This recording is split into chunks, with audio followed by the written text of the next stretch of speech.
Assalamualaikum and hi everyone. My name is Darusha binti Faizal. My matrix number is 01DEE25F1026. Assalamualaikum warahmatullahi wabarakatuh. My name is Ahmad Sofian. My matrix card number 01DEE25F1025.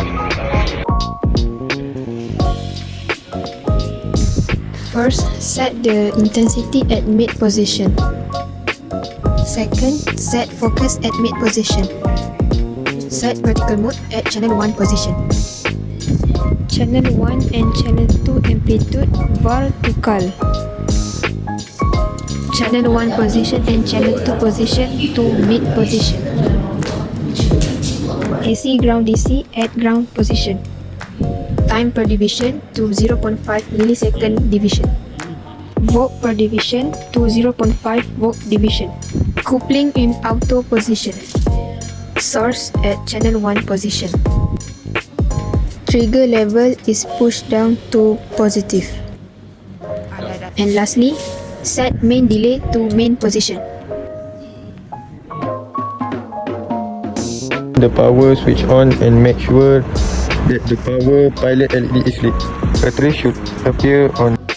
Press the beam find button to locate trace at just channel 1 position and horizontal position. Control to the center trace on CRT screen.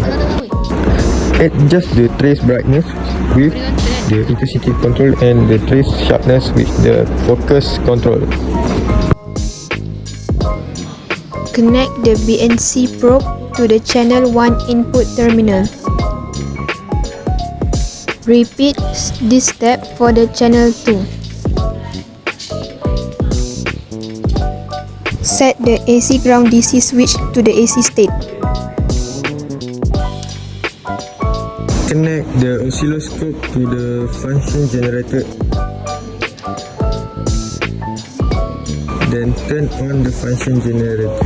Set the AC ground DC switch off the oscilloscope to the AC position. Set the frequency of the function generator to 600 Hz and obtain a sinus waveform of 4V peak to peak.